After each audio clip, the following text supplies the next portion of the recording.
क्या तुम्हें पता है कि स्टॉक एक्सचेंज कंपनी कैसे काम करती है? Bombay stock exchange, national stock exchange, ये कैसे काम करती हैं? देखो, बॉम्बे स्टॉक एक्सचेंज और नेशनल स्टॉक एक्सचेंज दोनों के पास ही शेयर्स नहीं होते, ना बेचने के लिए और ना खरीदने के लिए। अब इनका काम क्या होता है? देखो, तुम इसको ऐसे समझ सकते हो कि तुम्हारे घर के पास एक सब्जी मंडी है। अब सब्जी मंडी एक स्ट्रक्चर होता है पूरा। अब सब्जी मंडी नहीं होगी तो जो सेलर्स होते हैं, जो सब्जी बेचने वाले होते हैं, वो भी नहीं आएंगे और ना खरीदने वाले आएंगे। तो दोनों के बीच में कॉन्ट्रैक्ट कौन करा रहा है? सब्जी मंडी, जिसने सब्जी मंडी बनाई है, और उसके बदले में वो किराया लेता है किससे? जो सेलर होते हैं। ठीक है, तो यहाँ पे भी सेम चीज होती है।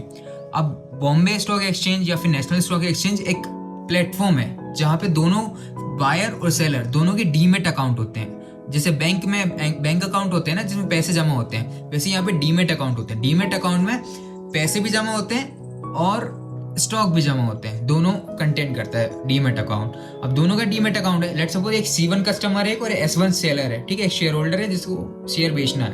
अब इसका भी डीमेट अकाउंट होगा, इसका भी डीमेट अकाउंट होगा। अब ये जो है, इसको बैंक को पैसे BSE को पैसे दे देगा कि मुझे 200 रुपये का ये वाला शेयर चाहिए। ठीक है, ये बोलेगा ठीक है, तो बॉम्बे स्टॉक एक्सचेंज इसके शेयर इसको ट्रांसफर कर देगी। ठीक है, इसके बाद जो पैसा आया है वो पैसा कट जाएगा। अब वो बेचा किसने? जैसे सब्जी मंडी में सब्जी वाला बेचता है तो उससे किराया लिया जाता है ना सब्जी मंडी में, प्लेटफॉर्म का। वैसे ही जो सेल करता है, यहाँ पे सेलर कौन है? S1। तो S1 कमीशन देगा किसको? बॉम्बे स्टॉक एक्सचेंज को, क्योंकि उसने प्लेटफॉर्म यूज किया बेचने के लिए। अब ये जो 200 रुपये इसने दिए हैं, इसमें से 10 रुपये काट के डायरेक्ट इसके अकाउंट में जाएगा, इसके डीमेट अकाउंट में पैसे आ जाएंगे 190 रुपये। अब 10 रुपये जो है वो BSE ने कमाए हैं, ब्रोकरेज फीस। अब अगर तुम्हें बॉम्बे स्टॉक एक्सचेंज से स्टॉक एक्सचेंज करना है तो तुम डायरेक्ट नहीं जा सकते।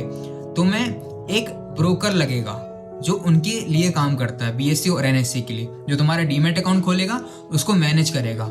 इसे बोलते हैं ब्रोकर। अब बहुत सारे लोगों को कंफ्यूजन होता है कि ग्रो और अपस्टॉक जैसे जो एप्लीकेशन है वो स्टॉक एक्सचेंज कंपनी है। नहीं, वो ब्रोकर्स हैं। मेनली इंडिया में दो ही, मैंने बताया कि दो ही कंपनी है, stock exchange company, Bombay stock exchange company और नेशनल स्टॉक एक्सचेंज कंपनी। ये दो ही कंपनी मेजरली इंडिया में है जो स्टॉक एक्सचेंज में काम करती हैं।